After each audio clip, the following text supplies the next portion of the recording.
R wearing a two piece is not to joke, but এটা আমি বলবো এটা হয়তো আজ থেকে 10 বছর আগে আমি হয়তো করতে পারতাম না। বেঙ্গলি ইন্ডাস্ট্রিতে প্রথম এরকম একটা বোল্ড ক্যারেক্টারের সং আসে যার নাম হলো চোখের নীলে, যেখানে অভিনয় করেছে মিমি চক্রবর্তী। তার এই বিকিনি পরা শট, আদৌ কি এই গানটাই প্রয়োজন ছিল, নাকি বলিউডের সাথে কাঁধে কাঁধ মিলিয়ে চলার জন্য এগুলোকে জোর জবরদস্তি ঢুকানো হয়েছে? বলিউডের কপি করার জন্য এমন পর্যায়ে চলে গেছে তারা আর লিরিক্সের দিকে কোনো খবরই রাখে না। লিরিক্সটা ভালো হলো, গানটা ভালো হলো কিনা সেটা দেখে না, শুধু ভিজুয়ালি ভালো করার জন্য বিকিনি শট দিয়ে সমুদ্রের পাশে গেলে মনে হয় গানটা ভাইরাল হয়ে যায়। এর জন্য তো প্রায় 1 মাস হতে গেল গানটিতে মাত্র প্রায় 1 মিলিয়ন ভিউজই এসেছে। এত টাকা খরচা করার পরেও গানটি পুরোপুরি ভাবে ফ্লপ হয়ে যায়। এবং গানটির কমেন্ট বক্সে ম্যাক্সিমাম কমেন্ট তো এটাই আসছে যে এই গানটি নাকি ব্যান ব্যানিয়ে নাকে কান্না কাঁদছে। মানে গানটির লিরিক্স সেরকম কোনোই নাই, শুধু বিকিনি শটই দেখানো হচ্ছে। বেসিক্যালি এইসব কমেন্ট গুলোই বেশি আসছে। মিমি চক্রবর্তী কিন্তু বেঙ্গলি ইন্ডাস্ট্রির সব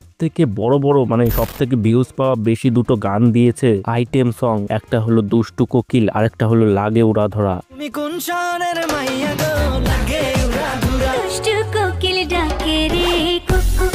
এই গানটি কিন্তু বেঙ্গলি ইন্ডাস্ট্রির সব থেকে ভিউজ পাওয়া গান, মানে বেঙ্গলি ইন্ডাস্ট্রির টপ চার্টের মধ্যে নাম্বার 1 আর 2 তে রয়েছে এই দুটো গানই। যে দুটো গান কিন্তু বাংলাদেশের মুভির গান, কিন্তু ওয়েস্ট বেঙ্গলেও সেরকম কিছু করার চেষ্টা করছিল, কিন্তু সেটা পুরোপুরি ভাবে ফ্লপ হয়ে যায়। আজকে জানবো কেন এই গানটা একদমই চললো না। তাছাড়াও কি এই সংটি অডিয়েন্সদের জোর জবরদস্তি খাওয়ানোর চেষ্টা করছে, নাকি এর পিছনে অন্য কোনো রহস্য রয়েছে? সবকিছু বিস্তারিতভাবে আলোচনা করা হবে আজকের এই ভিডিওতে, তাই ভিডিওটা শেষ অবধি দেখতে থাকো। কিন্তু একদম মানে অনেস্টলি বলছি আমার এই গানটা ভালো লাগেনি, গানটা একদম ভালো লাগেনি। আমি বলবো এটা হয়তো আজ থেকে 10 বছর আগে আমি হয়তো করতে পারতাম না। বোল্ড অবতারে মিমিকে প্রেজেন্ট করেছে। হিন্দি ছবিতে আমরা যেরকম ভাবে দেখে থাকি বিকিনিতে ফিমেল লিড, সেরকম ভাবেই। এবং অনুপম রায়কে দিয়ে এই ধরনের মিউজিক হবে না ভাই। অনুপম রায় এক ধরনের মিউজিক বানায়, সেটা সে ভালো করে। সালটা ছিল 1967। তখন একটা মুভি আসে অ্যান ইভিনিং ইন প্যারিস। যদিও এটা একটা হিন্দি মুভি ছিল, কিন্তু এই নায়িকাটা ছিল হিন্দি এবং বেঙ্গলি উভয় ইন্ডাস্ট্রি, যার নাম হলো শর্মিলা টেগোর, যে সেই সময় দাঁড়িয়ে কিন্তু এইসব বোল্ড ক্যারেক্টারের জন্য প্রসিদ্ধ ছিল। তার একটা সংই দেখে নাও না, আসমান সে আয়া ফির।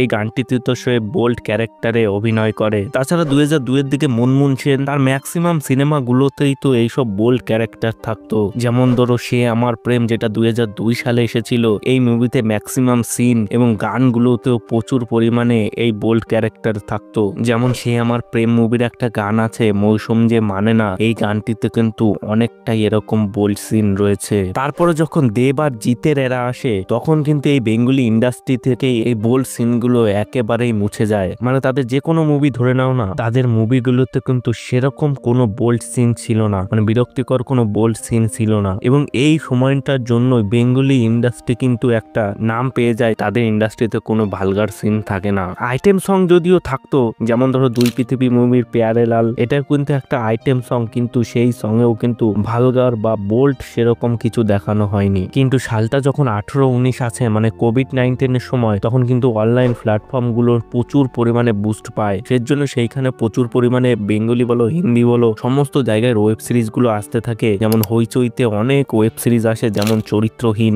মন্টু পাইলট। এইসব ওয়েব সিরিজগুলো কিন্তু একদম বোল্ড ক্যারেক্টারে ভরা, যেখানে অনেক ভালগার সিন রয়েছে। যেমন চরিত্রহীন ওয়েব সিরিজটা তো অনেক পপুলার হয়, এর জন্যই তো সেখানে 3টে পার্ট তৈরি হয় পরপর। এবং এইসব কারণে বেঙ্গলি ইন্ডাস্ট্রিতে আবার বোল্ড ক্যারেক্টারগুলো আসতে থাকে। যেমন স্বস্তিকা চ্যাটার্জির এরকম অনেক মুভি এবং ওয়েব সিরিজ আছে যেখানে কিন্তু তার ক্যারেক্টারটা একটা বোল্ড ক্যারেক্টার হিসাবে কাজ করত। যদিও বেঙ্গলি ইন্ডাস্ট্রিতে এগুলো ওয়েব সিরিজ এবং ছোট ছোট মুভির ক্ষেত্রে থাকতো, কিন্তু বিগ স্ক্রিনের জন্য কিন্তু এগুলো কখনোই তৈরি হয়নি। কিন্তু সেটাই পাল্টে যায় এই 2025 সালে, যেখানে রক্তবীজ 2 মুভিতে একটা গান আসে চোখের নীলে। সেই গানটি কিন্তু এখনকার যুগের টপ নায়িকা মিমি চক্রবর্তীর গান। সে কিন্তু এই গানটিতে বিকিনি পরে শট দেয়। যদিও তাকে এবং আবির চ্যাটার্জিকে খুব ভালোই মানাচ্ছিল এই গানটিতে, কিন্তু গানটির লিরিক্স এবং ভাইবের জন্য গানটি পুরোপুরি ভাবে ফ্লপ হয়ে যায়। তারা হয়তো কম্পিট করতে চাচ্ছিল বলিউডের সাথে। বলিউডের এমন অনেক গান আসে, যেমন তামান্না ভাটিয়ার রাইট টু মুভির নাশা গান, দ্য ব্যাটস অফ বলিউড মুভির গাফুর গান, আজ কি রাত গান, এবং ধাম্মা মুভির তুম মেরে না হুয়ে। এইসব গানের সাথে কিন্তু তারা কম্পিট করতে চাইছিল। মুভির সাথে এই গানগুলোর কোনো সম্পর্ক না থাকলেও এই গানগুলোকে জোর জবরদস্তি ঢোকানো হতো, কারণ এটি মুভিকে হিট করার একটা সহজ ফর্মুলা। যেমন ধরো রাইট টু মুভিতে এই নাশা গানটি, থাম্মা মুভিতে তুম মেরে না হুয়ে এই গানটি, ব্যাটস অফ বলিউড মুভিতে গাফুর গানটি, স্ত্রী 2 মুভিতে আজকি রাত গানটি এবং মুঞ্জা মুভিতে এই তারাজ গানটি। এইসব গানগুলো কিন্তু অতটাও প্রয়োজনীয় ছিল না মুভির কাহিনী অনুযায়ী, কিন্তু এইগুলোকে জোর জবরদস্তি ঢোকানো হয় মুভিটার একটু হাইপ পাওয়ার জন্য, এবং ম্যাক্সিমাম গানগুলো কিন্তু 100% ওয়ার্ক করে। যেমন এই নাশা গানটিতে 117 মিলিয়ন ভিউজ পায়, গাফুর গানটিতে 30 মিলিয়ন, আজকি রাত গানটিতে 800 মিলিয়ন এবং তারাজ গানটিতে 200 মিলিয়নের উপরে ভিউজ পায়। এত ভিউজ যখন পায় মুভিটাও তো তাদের কাছে পৌঁছায়। ঠিক সেম ফর্মুলাগুলো কিন্তু বাংলাদেশে ইউজ করা হয়, যেমন দুষ্ট কোকিল লাগে উড়াধুরা, এবং সেটাও কিন্তু খুব ভালো পরিমাণে সাকসেস হয়। সেখানেও কিন্তু মিমি চক্রবর্তী ছিল, কিন্তু বোল্ড ক্যারেক্টার ইউজ করা হয়নি, তাকে নর্মাল ভাবে ইউজ করা হয়েছে এবং গানগুলো কিন্তু প্রচুর পরিমাণে চলেছে। কেন?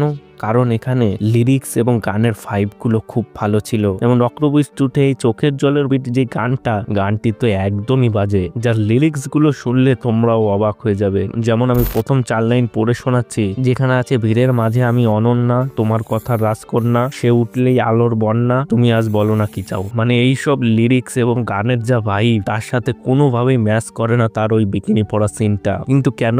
বলিউডের সাথে কম্পিট করার জন্য জোর জবরদস্তি ভাবে এগুলোকে ঢোকানো হচ্ছে, যার জলযন্ত্র উদাহরণ হলো বলিউড মুভি এবং দীপিকার কিছু সং, সেগুলোর রেফারেন্স নিয়েই এখানে কিন্তু জোর জবরদস্তি ভাবে ঢোকানো হচ্ছে, কিন্তু এখানে সেটা ওয়ার্ক করছে না। তোমার গানের ভাইব এবং লিরিক্স যদি ভালো হয় তাহলে কিন্তু যে কোনো গানই কিন্তু কোনো ভালগার সিন ছাড়াই চলে। যেমন ধরো আজ থেকে 1 মাস আগে বং মিডিয়ার উজ্জ্বল ফিল্মে একটা গান আসে, বৌমা বলে মুভি। এই গানটা কিন্তু ফানি ভাবে করা হলেও গানটার লিরিক্স এবং ভাই 100% ভালো ছিল। এর জন্য গানটিতে 1 মাসে 8 মিলিয়নেরও বেশি ভিউজ চলে আসে। এবার আসি মিমি চক্রবর্তীর ব্যাপারে। মিমি চক্রবর্তীকে যখন জিজ্ঞাসা করা হয় তুমি এই গানটা কেন চুজ করলে, তখন সে বলে 10 বছর আগে যদি বলা হতো তাহলে হয়তো এই সিনটা আমি করতাম না, মানে তখন কমফোর্টেবল ছিল না। কিন্তু আজকের দিনে দাঁড়িয়ে এইসব সিন করা একটা নর্মাল ব্যাপার। এটা ঠিকই, আজকের দিনে দাঁড়িয়ে একটা বিকিনি শট মানে কোনো ব্যাপারই না। এইসব সিনগুলো মানুষ আস্তে আস্তে মানিয়ে নিয়েছে। এর জন্য তো প্রত্যেকটা মুভিতে এইসব জিনিসই ব্যবহার হচ্ছে, যার জলযন্ত্র উদাহরণ হলো ওয়ার্ড 2 মুভির অফিসিয়াল ট্রেলারটা। যেখানে তোমাদের কি মনে হয় এই ট্রেলারটা কিসের জন্য? মানে অ্যাক্টর আর ভিলেনদের মধ্যে যুদ্ধ হচ্ছে তার জন্য, কিন্তু এইখানে ওই সিনটা ঢোকানোর কি মানে ছিল? মানে একটাই, সেই বিদেশি ফর্মুলা। এবার যদি বলা হয় এই গানটি অডিয়েন্স কিভাবে নিয়েছে, অডিয়েন্সেরও কিন্তু সেই একই মত। যেমন অনেক কমেন্টগুলো আমি পড়ে শোনাচ্ছি, যেখানে কেউ বলছে এই গানটা যতটুকু ভিউজ পেয়েছে শুধুমাত্র মিমির বিকিনির লুকের জন্য পেয়েছে, তাছাড়া ভিউজ পাওয়ার কোনো কারণই নেই। এটা গান হয়েছে নাকি ভ্যানমে নিয়ে শুধু ন্যাকা কান্না কেঁদেছে। উইন্ডোজকে এরকম একটা বাস উপহার দেওয়ার জন্য অনুপম দাকে অশেষ ধন্যবাদ। এটা সাবানের বিজ্ঞাপনের মতো লাগছে। কে আমার সাথে একমত? এত বিদেশে গিয়ে বিকিনি পরে লাভ কি? গানটা একেবারে অ্যাভারেজ, 2 দিন পরে কেউ মনে রাখবে না। মানে এইসব কমেন্টে ভরে রয়েছে, এবং কমেন্টের লাইক গুলো দেখলেই বুঝতে পারবে কত লোক এইসব কমেন্টের সাথে একমত। মানে বেসিক্যালি সোজা ভাষায় বলতে গেলে হিন্দি বেল্টে কিন্তু এইসব গানগুলো খুব প্রচুর পরিমাণে চলে। এর জন্য বেঙ্গলি ইন্ডাস্ট্রিতেও সেটা ট্রাই করলো, কিন্তু সেটা পুরোপুরি ভাবে ফ্লপ হয়ে গেছে, এবং পরবর্তীতে হয়তো এরকম ধরনের অনেক গান আসতে চলেছে যেগুলো একটা নর্মাল ব্যাপার হয়ে যাবে, এবং সেগুলোকে আমাদের অ্যাডপ্ট করে নিতে হবে। আইটেম সং তো মিঠুন চক্রবর্তীর ব্লকবাস্টার মুভি মিনিস্টার ফাটাগেস্ট মুভিতেও একটা গান ছিল ধুকুপুকুবু, সেই গানটাও কিন্তু সেই সময় দাঁড়িয়ে খুব ভালোই চলেছিল। এটা একটা মুভিকে সমস্ত দর্শকের কাছে পৌঁছানোর একটা ফর্মুলা, যার জলযন্ত্র উদাহরণ হলো কনফিউজ পিকচারের একটা গান টুম্পা। এই গানটি রেস্ট ইন পিস ওয়েব সিরিজের একটি গান, এবং এর জন্য কিন্তু এই ওয়েব সিরিজটা অনেকটাই যতটা রিচ পাওয়ার কথা ছিল তার থেকে কিন্তু অনেকটা বেশি পায় শুধুমাত্র ওই আইটেম সংটার জন্য। তো ব্যাস বন্ধুরা, আজকে এই পর্যন্ত। এই চোখের নীলে গানটি তোমাদের কেমন লেগেছে কমেন্ট বক্সে অবশ্যই জানাও। ভিডিওটা একটু ভালো লেগে থাকলে একটা লাইক করে দিও, চ্যানেলে নতুন হলে সাবস্ক্রাইব করে নোটিফিকেশন অল করে দিও, যাতে ভিডিও আপলোড করলে সবার আগে পৌঁছে যায় তোমাদের কাছে। দেখা হচ্ছে পরের এক নতুন ভিডিওতে। বাই।